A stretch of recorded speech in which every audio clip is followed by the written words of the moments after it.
brought to you by Nova शुद्ध घी। जब जब खाए दिल खुश हो जाए, सदियों का नोवा शुद्ध देसी घी, सपना स्वस्थ भारत का। I love घी। नमस्कार, मैं हूं आशुतोष और आप देख रहे हैं MP round up. Madhya Pradesh में कफ सिरप की वजह से बच्चों की मौत का मामला बढ़ता ही जा रहा है। अब तक इस मामले में 16 बच्चों की मौत हो चुकी है। छिंदवाड़ा में 14 बच्चे मारे जा चुके हैं कफ सिरप की वजह से, जबकि 2 बच्चों की मौत बैतूल में हुई है। लेकिन इस मामले में स्वास्थ्य विभाग की बड़ी लापरवाही सामने आई है। राज्य का स्वास्थ्य मंत्रालय तो शुरुआत में यह दावा करता रहा कि सिरप की वजह से बच्चों की मौत नहीं हुई है और जिसकी वजह से यह सिरप राज्य में लगातार बिक रही थी। हालांकि जब तमिलनाडु सरकार ने अपनी जांच में बताया कि कफ सिरप में जरूरत से ज्यादा जहरीला रसायन है, तब जाकर एमपी सरकार जागी और इस सिरप को बैन किया। लेकिन तब तक काफी देर हो चुकी थी।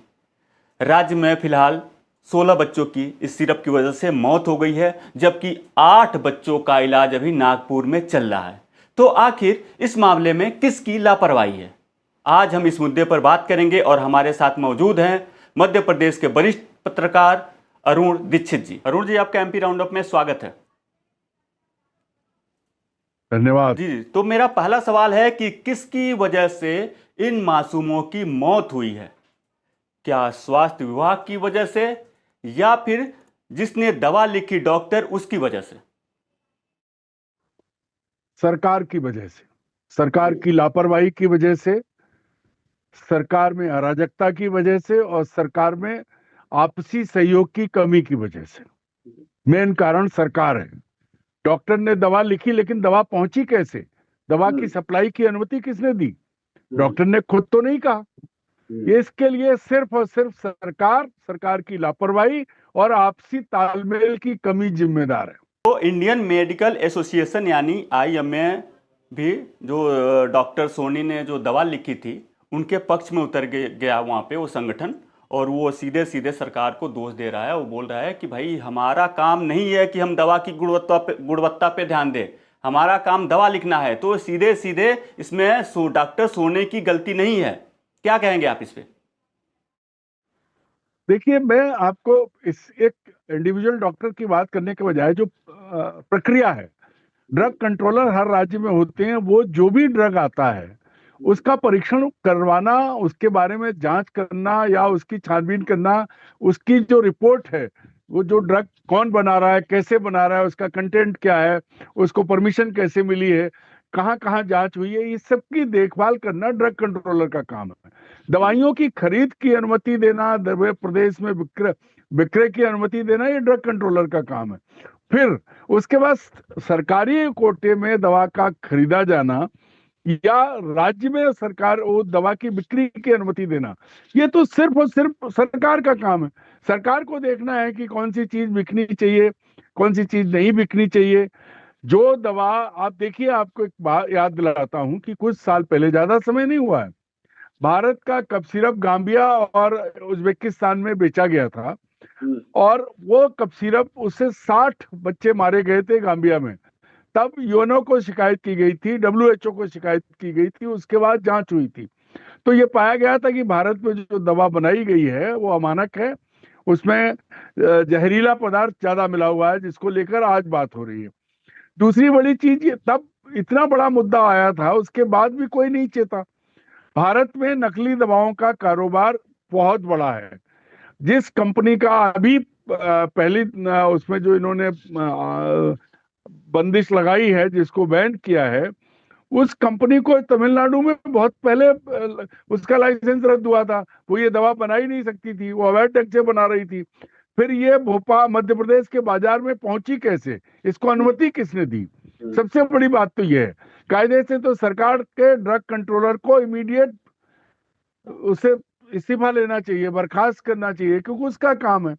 यहाँ दरअसल आशुतोष जी, सबसे बड़ी बात यह है, लापरवाही हर लेवल पर है। उप मुख्यमंत्री जो स्वास्थ्य मंत्री हैं, उन्हें बहुत दिन तक यही पता नहीं था।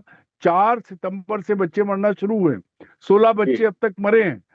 तो ये जो स्थिति है, किसी को पता ही नहीं है। और सरकारी अफसरों का रवैया ये है कि वहां परासिया का एसडीएम इतनी बदतमीजी से बात कर रहा है, मीडिया के लोगों से उल्टे सवाल पूछ रहा है। जब उससे ये पूछा गया कि आपने पोस्टमार्टम क्यों नहीं कराया, तो कहता मौतें कहाँ हुई? लोग तैयार नहीं थे। ऐसे ऐसे बहाने ले रहे हैं। पूरी की पूरी व्यवस्था जो है उसको, जिसकी उसकी गड़बड़ी जो है, उसके लिए जिम्मेदार प्रशासन। प्रशासन का मतलब है ड्रग कंट्रोलर और ड्रग आपूर्ति की व्यवस्था की जांच करने वाले लोग हैं। क्योंकि सरकार का एक चैनल है जो दवा बेचने की परमिशन देता है। जांच तो इस बात की होनी चाहिए कि इसको परमिशन मिली कैसे।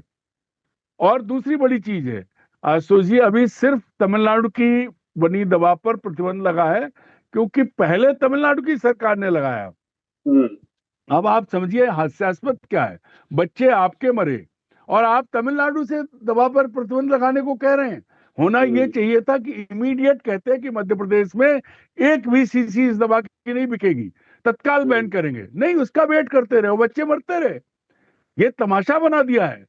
दरअसल आज मुख्यमंत्री गए हैं, आज मुख्यमंत्री जा रहे हैं परासिया। 4 सितंबर से आज पूरा 1 महीना 2 दिन हो गए, कहाँ है? किसी को परवाह नहीं है, गरीबों के बच्चे मर रहे हैं, कोई फर्क नहीं पड़ने वाला है। अभी तक किसी की जिम्मेदारी तय नहीं है। एक डॉक्टर के खिलाफ मुकदमा करके आपने उसे अरेस्ट कर लिया। क्या दवा की सप्लाई की अनुमति डॉक्टर देता है क्या? मान लिया कि डॉक्टर के रिश्तेदार के मेडिकल स्टोर पर वो दवा थी, पर सवाल यह है कि वो दवा मध्य प्रदेश में बिकने किसकी अनुमति से आई, मिली कैसे? इसकी तो बात ही नहीं हो रही है। क्योंकि आला अफसर, मैं तो स्पष्ट कहता हूं कि जो दवाओं की बिक्री और दवाओं को परमिशन देने में मध्य प्रदेश में क्या पूरे देश में जो घालमेल होता है, जो भ्रष्टाचार है, वो इन मौतों के लिए जिम्मेदार है। और उस भ्रष्टाचार के लिए नीचे से ऊपर तक सब जिम्मेदार हैं। अब आप एक चीज और समझिए, सिर्फ और सिर्फ तमिलनाडु की दवा बैन हुई है, हिमाचल के सोलन और बद्दी में भी यही दूसरे नाम से दवाएं बन रही हैं। दोनों शहर नकली दवाओं के लिए मशहूर हैं, बदनाम हैं, लेकिन उन पर कोई बात नहीं हो रही है। ना मध्य प्रदेश सरकार ने की, ना कोई अभी एक शब्द नहीं आया। सब तमिलनाडु पे खेल रहे हैं, तमिलनाडु तमिलनाडु हो रहा है, लेकिन बंद तो हिमाचल में भी रही है, उस पर क्यों नहीं बात कर रहे? क्योंकि एक आम धारणा बनी हुई है, यहाँ एक आम चर्चा है, क्योंकि भाजपा के एक बड़े से बड़े नेता का हाथ हिमाचल की फैक्ट्रियों के मालिकों के ऊपर है, या कुछ तो ये भी कहते हैं कि कुछ में उनकी हिस्सेदारी है, या उनको चंदा जाता है। इसलिए जो है हिमाचल की बात ही नहीं हो रही, ना हिमाचल की जांच हो रही है। तो ये जो खेल है वो ये है, सरकार की गंभीर लापरवाही है।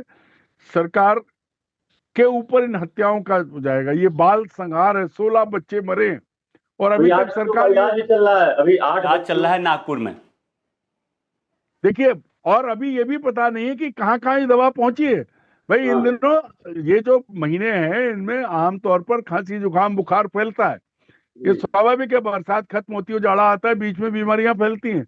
लेकिन उन गरीबों को यही पता नहीं है कि वो अपने बच्चों को जहर दे रहे हैं, कर्ज ले लेके लोग इलाज करा रहे हैं। लेकिन सरकार की नींद नहीं खुल रही है। कायदे से तो जो पहला बच्चा मरा था छिंदवाड़ा में किडनी फेलियर के साथ, तत्काल उसका पोस्टमार्टम होना चाहिए था। जिस अस्पताल में उसकी डेथ हुई थी, उसके मेडिकल अफसर की, सीएमओ की जिम्मेदारी थी कि वो देखता कि क्यों हुआ है। लेकिन वही बात है कि आवा का आवा खराब है, पूरे कुएं में भांग घुली हुई है। ना स्वास्थ्य मंत्री को परवाह है। मैं आपको बता दूं कि बैतूल में 2 बच्चों की जो मौत हुई, तो वहां के कलेक्टर ने सीधे सीधे बोला, मतलब कि उनको लग रहा था कि ये सिरप की वजह से मौत नहीं हुई। हालांकि बाद में उनकी हिस्ट्री पाई गई कि वो भी ये सिरप पिए हुए थे। नहीं, अब आशुतोष जी, सबसे बड़ी बात यह है, कलेक्टर क्या मेडिकल एक्सपर्ट हैं क्या? भाई कलेक्टरों को कम से कम संवेदनशील तो होना चाहिए। आप चीजें नहीं समझते, जो उसका एक्सपर्ट है उसको पूछते, भाई इस मामले के लिए पूरा मेडिकल अमला है, उनसे कहते, कलेक्टर उन्हें हुक्म देते कि बच्चों का पोस्टमार्टम कराइए और निकालिए क्या वजह है। लेकिन सबसे बड़ी बात है कि जब सरकार नहीं चेत रही, कलेक्टरों को क्या फर्क पड़ रहा है? आज इस जिले में तो परसों कल उस जिले में, और हट भी गए। मूल बात यह है कि सरकार, मुख्यमंत्री मोहन यादव, उप मुख्यमंत्री और स्वास्थ्य मंत्री राजेंद्र शुक्ल, इन दोनों के बीच ही तालमेल नहीं है। इन्हें यही नहीं समझ में आ रहा है कदम क्या कैसे उठाए। आज मुख्यमंत्री गए हैं, उप मुख्यमंत्री जो स्वास्थ्य मंत्री, उनको अभी तक फुर्सत नहीं है कि जाके देखते। अब जांच कायदे से ये होनी चाहिए पहली नजर में, ये दवा मध्य प्रदेश में इसकी सप्लाई की अनुमति दी किसने? क्या इसकी जांच हुई थी? इसके कंटेंट के बारे में जाना गया था? किसने परमिशन दी? जिसने भी परमिशन दी है उसके खिलाफ हत्या का मुकदमा दर्ज होना चाहिए, तब तो पता लगे कि सरकार कुछ कर रही है। लेकिन अभी तक तो लिपापोती के अलावा कुछ नहीं। और सबसे बड़े दुर्भाग्य की बात है आशुतोष जी कि इस राज्य में, मध्य प्रदेश में विपक्ष नाम की कोई चीज नहीं है। विपक्ष भी सो रहा था, अब विपक्ष आज बोला है। पूरा 1 महीना निकल जाने के बाद तो किसी को परवाह नहीं है। मूल बात यह है कि जनता की परवाह कौन करे? कमलनाथ जी वहां के छिंदवाड़ा के बड़े नेता हैं, पूर्व मुख्यमंत्री हैं, पूर्व केंद्रीय मंत्री हैं। वो भी ट्विटर पे काम करके एक्स पे अपना बयान देके खाली बैठ गए। किसी ने भी इसको जमीन पे नहीं उतारा कि भाई ये बच्चे मर रहे हैं। सब किसी ने भी, ना विपक्ष ने ना पक्ष ने। गरीब आदमी अपने बच्चों की लाशें लिए घूम रहे हैं। अब उनको कब्रों से निकाल के, जहां दफन किए गए वहां से निकाल के उनके पोस्टमार्टम करवा रहे हैं, जब पूरे देश में हंगामा हो गया। तो सबसे बड़ी चीज यही है कि सब लापरवाह है, कोई भी, चाहे पक्ष हो चाहे विपक्ष हो। लेकिन जी इसका जवाब मुख्यमंत्री को देना पड़ेगा। मैं ये बोल रहा हूँ कि जो हम लोगों के पास जो खबरें आती हैं उसमें अगर जो सबसे कोई खराब महकमा है तो वो स्वास्थ्य महकमा है।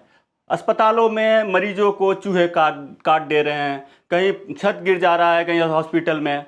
तो आखिर चल क्या रहा है ये स्वास्थ्य मंत्रालय में? देखिए आशुतोष जी, मैं पूरे जिम्मेदारी के साथ कहता हूं कि मध्य प्रदेश में स्वास्थ्य मंत्रालय भगवान भरोसे चल रहा है।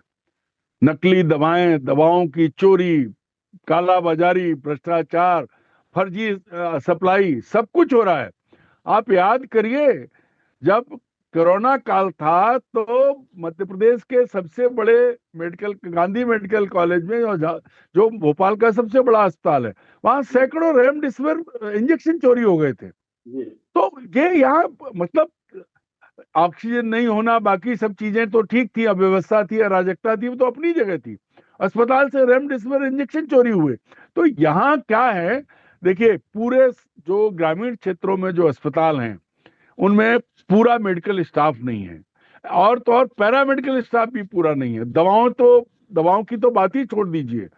सरकारी जो भोपाल में अस्पताल है, चाहे इंदौर का अस्पताल हो, जो बड़े अस्पताल है, वहां पूरी दवाएं नहीं मरीजों को मिलती है। मरीजों के नाम पे जो बजट है वो कहाँ जा रहा है, इसकी जांच कोई होती नहीं है। और ये तो बिल्कुल घोषित तौर पर है कि दवा कंपनियों का एक बड़ा रैकेट है मध्य प्रदेश में, और वो रैकेट जो है उसके तहत जो बजट है उसकी बंदरबांट होती है। तो ये सबसे बड़ी समस्या है। और इसी में देखिए आप कि बाहर बैठ के इलाज कर रहे हैं सरकारी डॉक्टर साहब, और एक ही मेडिकल स्टोर जो उनके भतीजे का है वहां से लिख रहे हैं, एक ही मेडिकल कफ सिरप को लिख रहे हैं वो। तो इस पर भी जांच होनी चाहिए। जांच, हर मुद्दे की जांच होनी चाहिए कि कैसे इसको परमिशन मिली, और कैसे वो डॉक्टर जिनके खिलाफ मुकदमा दर्ज हुआ वो सिर्फ एक ही कफ सिरप लिख रहे थे। ये भी तो जांच होनी चाहिए, लेकिन नहीं करेंगे।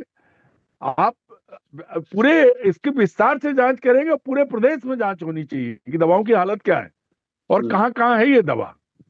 अभी सिर्फ लीक पीटने की बात हो रही है। अफसर अभी भी सीधे सीधे सवालों के जवाब नहीं दे रहे हैं, पूरी जानकारी नहीं दे रहे हैं।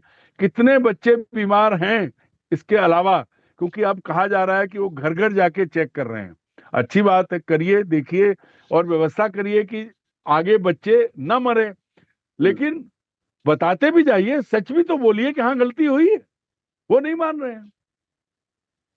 तो छिंदवाड़ा में अभी तक, मतलब मध्य प्रदेश में अभी तक 16 बच्चों की मौत हो चुकी है। 14 बच्चे छिंदवाड़ा में के हैं मरने वाले, जबकि 2 बच्चे बैतूल के हैं। 8 बच्चों का इलाज नागपुर में चल रहा है।